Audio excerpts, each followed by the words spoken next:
How do I find a new job? How can I make a career change?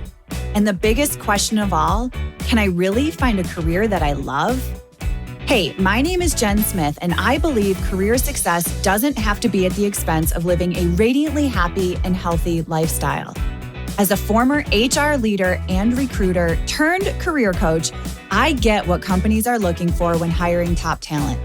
What that means for you is an unmatched combination of insider knowledge and the best kept secrets about making heart-based career changes and navigating the ups and downs of job searching in today's world of work.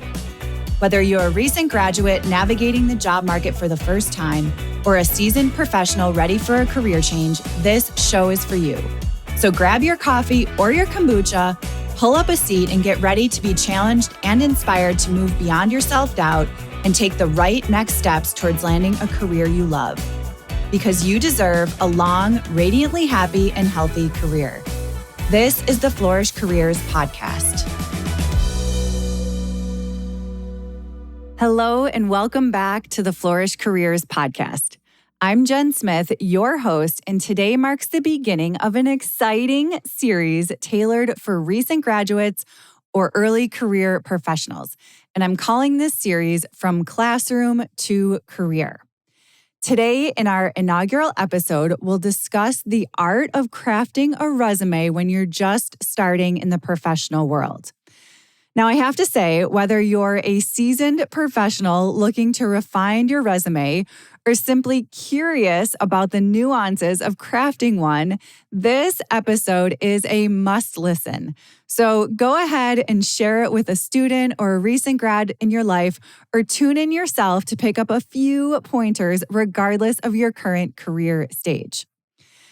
Now, one particular highlight from my corporate career was leading a university relations team where we recruited and hired thousands of students and recent graduates all over the country and into jobs across the organization. So I want to use that experience to share with you as we explore strategies for standing out in the competitive job market.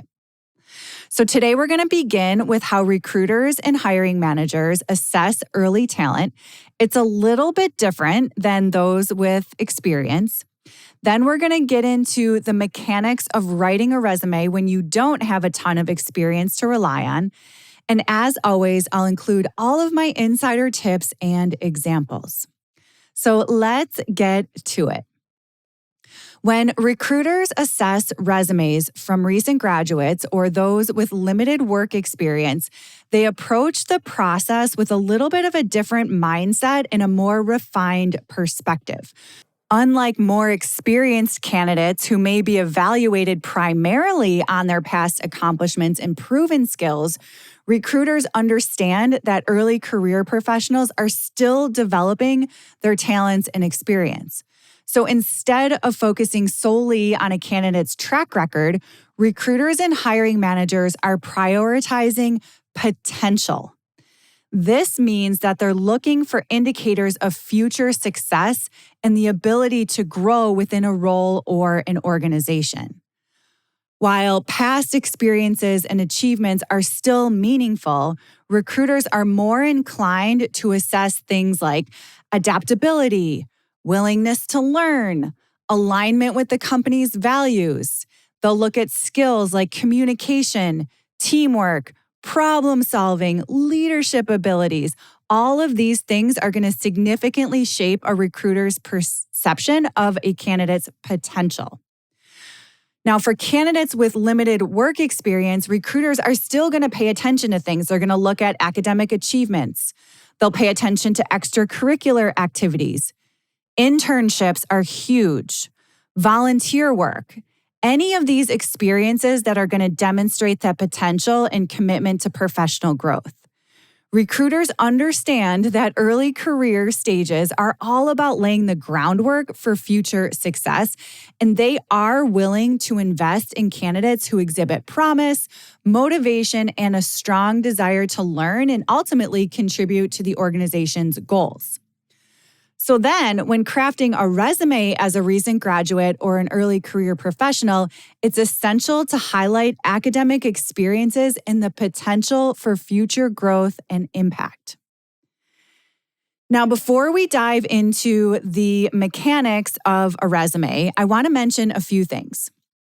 When recruiters look at any resume, regardless if you're an early career professional or a seasoned professional, they want to know why you're applying for a job. Your resume must tell a story. Let me give you an example here. Suppose you majored in computer science and you're applying for a job in sales. If everything on your resume focuses on computer science, but you applied for a job in sales, recruiters are going to be confused and they do not have time to dig deep and try to connect the dots. But if you show that you excelled as a part-time sales rep, you did an internship supporting a large sales department, or you took many related sales classes, your motivations are going to be much more apparent, even though you majored in computer science. So as you reflect on your experiences and your skills, think about what you want the reader to know about you. And then it's almost like you reverse engineer your experiences, your part-time jobs, your internships, and your skills to tell that story. Now I want to touch on leadership experience. Recruiters love to see leadership experience on a resume. Not because they expect you to fill a management role right away, but because it signals to recruiters that you have some skills like teamwork, you know how to make decisions. And college provides a lot of opportunities for folks to be in leadership roles. Doesn't have to mean that you have a title as a leader. It allows you to get experiences in leadership, whether that's through a club, a professional organization, fraternities and sororities, volunteer organizations, sports teams. All of these provide opportunities to be a leader. You can also highlight leadership roles that you held in part-time or summer jobs. So maybe you were backfilling your store manager when they were on vacation, or maybe you got promoted to assistant manager or shift lead. Maybe you trained new employees, or you were a senior team member because you came on summer after summer and had additional responsibilities. Even if you didn't hold an official title or position, if you led a team, if you organized something, that still counts. So look for those opportunities and highlight them on your resume. This is making me remember about a time when I was interviewing for my first job out of college and they were talking about leadership. And I remember telling a story about when I was president of my sorority, shout out to AE and how I motivated 25 college girls to get up early on a Saturday morning to go plant trees for Earth Day. So this was kind of a silly story, but the experience showcased my leadership skills in organizing the event, partnering with a local landscaping business, contributing to our community, and not to mention motivating 25 college girls to get up on a Saturday morning. So there's a lot of skills in that story that translate to the working world. Now let's talk about the technical aspects of a resume and how to pull it all together. First and foremost, contact information. This is the most important piece of a resume. I've seen all kinds of crazy things happen with this. I've seen contact information at the end of a resume. I've seen it in really light font in the footer or the header. The idea is that your resume is going to tell a story and make it very easy for someone to contact you. You must have your contact information front and center. So your name, your phone number, and your email address are the most important elements of your contact information. Quick note about your email address. You want to make sure it's professional sounding. If you have partygirl@gmail.com is not going to cut it in the professional world. So we want to make sure you have a professional email. Your phone number is your phone number, and of course, your name. Now, your LinkedIn profile is also an important piece of your resume contact information. I know that sometimes in college, you might not think about LinkedIn, but it is a very important tool in your job search.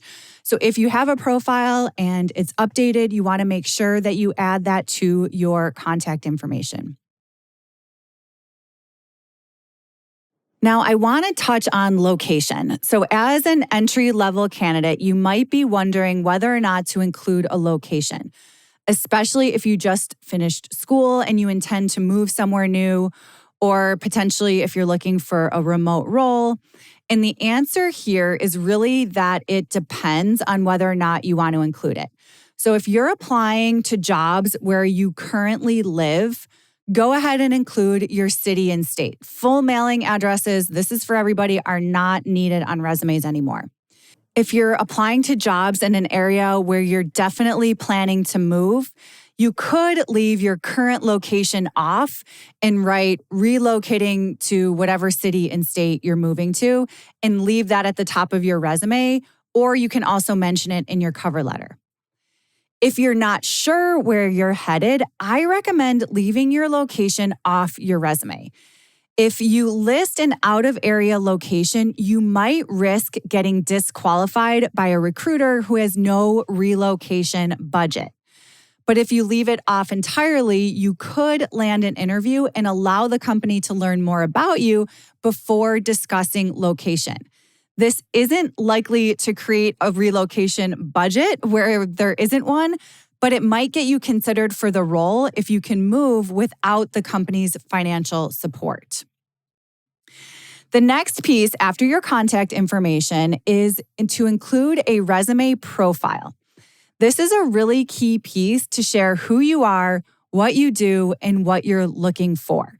A resume profile is just a few short sentences describing you, and it's a place where you can make a connection with the reader, and it adds a dash of personality. By adding this profile section, it also helps frame your story and takes all the guesswork out of it for somebody that's reading it. Let me give you an example. Let's say you're applying for an entry-level HR coordinator role at a large retailer. Your profile might say something like this: ambitious, people-focused, recent graduate who is passionate about cultivating relationships that provide value and solve problems. I'm eager to apply the knowledge gained throughout my HR education, along with my expertise in customer care and collaborative work style, to contribute to the success of a high-performing human resources team in the retail industry. So you could hear who they are, what they're excited about, and what they're looking for. This helps frame the story. Once you've added your profile, next thing you want to think about is emphasizing your education. So beyond your graduation date, you would list the name of the school or more than one school if you've attended more than one, your degree, your major, and then any minors or concentrations that are applicable to what you're interested in can be very helpful here. If you did any study abroad programs, feel free to list those programs. I also love seeing any honors or scholarships or awards that you received, along with a brief description about why you were given that award. Then from there, you want to consider the job you're applying for when deciding what else to share. So let's say you completed a capstone project or a thesis or some other major project. Definitely list that, but then tailor it to the job that you are specifically applying for. For example, let's say you did a capstone project and that involved developing a strategic business plan for an organization. If you were applying for a data analyst position, you could focus on your ability to create pivot tables from scratch and highlight your analytical skills and your proficiency with data manipulation and visualization tools, which are highly relevant to a data analyst role. On the other hand, if you're applying for a finance role and you did this capstone project, you could emphasize your involvement in planning the funding strategies or pricing the products and services. And that's going to demonstrate your understanding of financial concepts and your ability to apply them in the real world. You can also list relevant coursework, but make sure it's obvious and why it's relevant. For example, if you are applying for a market research and analytics role, you want to list your classes around methodologies for conducting market research and analyzing consumer behavior. So always make sure it's relevant and related. Next, we want to show that you have experience for the job. So for an entry-level candidate, experiences can come from many places. As I mentioned earlier, internships, apprenticeships, co-ops. These are one of the first things that many recruiters and hiring managers are going to look for on an entry-level resume. Part-time jobs or full-time jobs are professional experience. They're a great way to showcase your skills, and they show the hiring managers that as a baseline, you have experience showing up and completing tasks and getting along with folks in a working environment. Also, I believe that if someone had a job and went to college, they're obviously juggling a lot, which speaks to a strong work ethic and time management skills. Volunteer work counts as experience, especially if you led the effort or played a big part in volunteer work. Activities, organizations, affiliations show your interest and personality. They can also showcase transferable and leadership experience, as we talked about. Also, with affiliations and organizations and activities, don't underestimate the power of connection. If you played on a sports team and the person reading your resume also played on that sports team, that's going to have a connection. If I read a resume that said a woman was from a Phi sorority, that's going to be a conversation starter. So don't underestimate that power of connection. Once you know what experiences you want to put on your resume, you must craft strong bullet points to showcase your accomplishments. This is one of the biggest mistakes folks make on resumes, is that they just list out all their responsibilities or job duties and they don't talk about their accomplishments.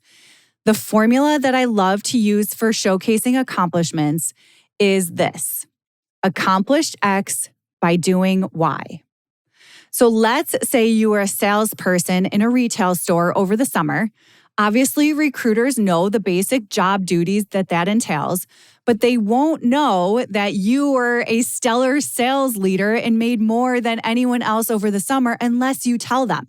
So using that formula, accomplished X by doing Y, it might sound something like this: achieved top sales 3 months in a row by conducting proactive outreach and building relationships with customers. So that goes a little bit deeper. It tells that you achieved something month over month and that you were proactive in making relationships with customers. It puts more context to your responsibilities. You also want to quantify your bullet points wherever you can. This is going to make it more memorable and call attention to the results that you achieved. So let's say you trained new employees on the cash register during your summer job at the local ice cream stand. You might say something like, improved customer experience by facilitating training sessions for up to 15 new team members each summer, resulting in accelerated onboarding and skill development. So in that bullet, I'm listening and I'm reading and thinking, oh, wow, 15 new team members each summer. That's a lot of people. That definitely translates to our work environment. After you list your experience section, you might consider a skills section. So your resume might have a skills section where you list all the skills that you have that match the job that you're looking for. This section is often a place to focus on software and technical skills. Technology changes so rapidly. I always believe that new grads and entry-level folks have more up-to-date skills in this area than anyone. So you definitely want to use that to your advantage. Now let's talk about resume format. Formatting your resume so it's easy to read by computers and humans is critical. You might have seen these resumes that have intricate graphics and tables and pictures, and while they might seem impressive, they're not always the most practical choice, especially when you're applying online because you never know what software the company is using. And typically, these systems are going to parse out the text only, meaning that formatting could get lost and it might come across very disorganized. So I always recommend that you want to make it clean, easy to read, and digestible. So you could do some minor things like obviously utilizing bold or italics. And consider enlarging headlines for your name and anywhere that you want emphasis. Even a dash of color is totally cool, but just don't make it distracting. When selecting fonts, you want to stick with something classic and easy to read. Arial, Georgia are two of the most common. You want to avoid those decorative fonts that aren't going to universally be compatible across all different systems. Now, I have to say, I do believe a dash of design in your resume can make it easier to read.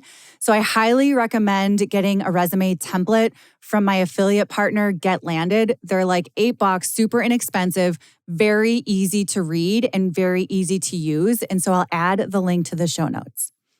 In terms of resume length, as an entry-level candidate, your resume should not be more than 1 page. So don't feel like you need to add a whole lot to stretch it. It's going to be 1 page. Recruiters understand that you're just starting out and they'd rather see the strong, relevant information than fluffing up a resume to make it longer than 1 page.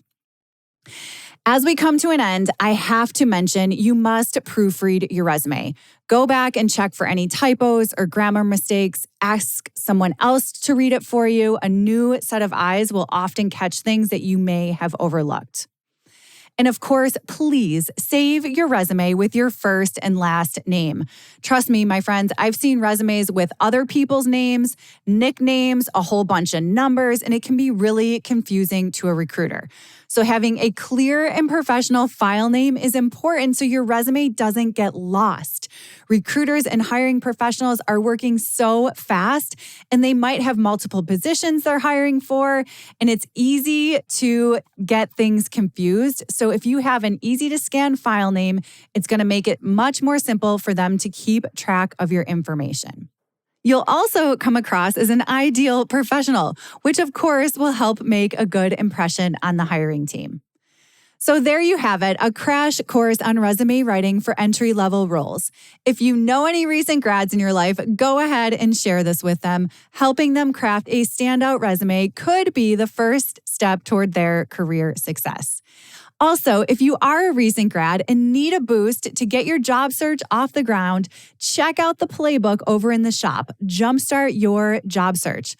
I'll help you by providing personalized resume feedback and guidance on crafting an attention-grabbing cover letter.